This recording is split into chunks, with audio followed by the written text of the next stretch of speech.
শ্রীমা ভাসিত স্বমুখে জীবন কথা পর্ব ৭। দক্ষিণেশ্বরে ঠাকুরের অসুখের সময় মায়ের তাকে খাওয়ানোর স্মৃতিচারণ, রাধুকে খাওয়ানোর স্মৃতিচারণ। ঠাকুরের অসুখের সময় কুমারটুলির গঙ্গাপ্রসাদ সেনকে দেখালেন। কবিরাজ জল বন্ধ করে ওষুধ খাবার ব্যবস্থা করলেন। ঠাকুর এসে সবাইকে জিজ্ঞাসা করতে লাগলেন, হ্যাঁ গা, জল না খেয়ে পারবো? যাকে দেখেন তাকেই জিজ্ঞাসা করেন, 5 বছরের ছেলেদের পর্যন্ত। হ্যাঁ গা, জল না খেয়ে কি থাকা যায়? তারা বললে, হ্যাঁ পারবেন বই কি মশাই। আমাকে জিজ্ঞাসা করছেন পারবো? আমি বললাম, পারবে বই কি। তিনি বললেন, বেদানা পর্যন্ত জল পুছে দিতে হবে, দেখো যদি তোমরা পারো। আমি বললুম, তা মা কালী যেমন করাবেন যথাসাধ্য তার ইচ্ছায় হবে।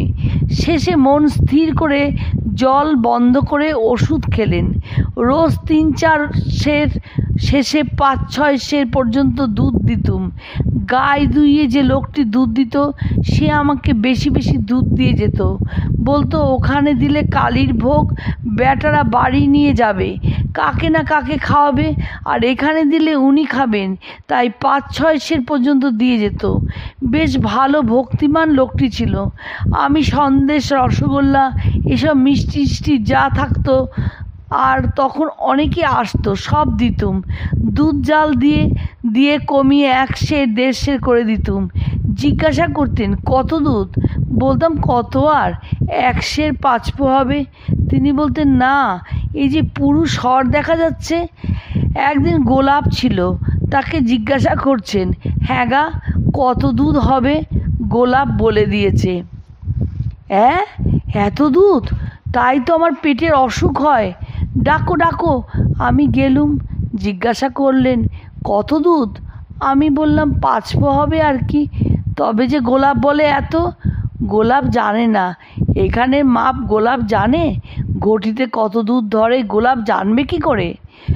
আর একদিন গোলাপকে জিজ্ঞাসা করেছেন, গোলাপ বলে দিয়েছে, এখানের 1 বাটি আর কালীঘরের 1 বাটি। শুনে বললেন, এত দুধ? ডাক ডাক, জিজ্ঞাসা কর। যেতেই বলছেন, বাটিতে কত ধরে, কছটা কপো?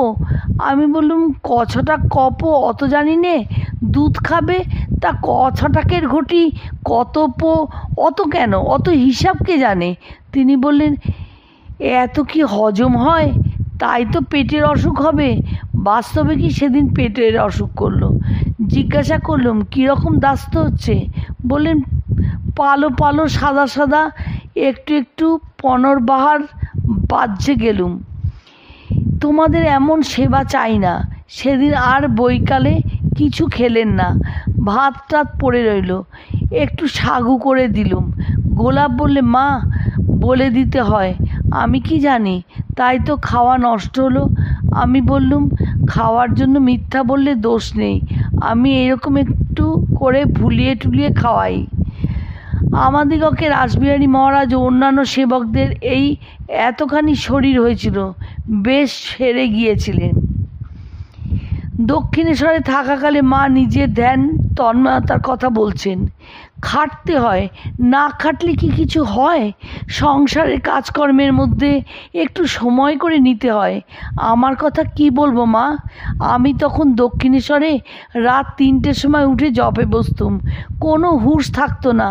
একদিন জ্যোৎস্না রাতে নবতে সিঁড়ির পাশে বসে জপ করছি, চারিদিক নিস্তব্ধ। ঠাকুর যে সেদিন কখন ঝাউতলায় শৌচে গেছেন কিছুই জানতে পারিনি। অন্যদিন জুতোর শব্দে টের পাই। খুব ধ্যান জমে গেছে।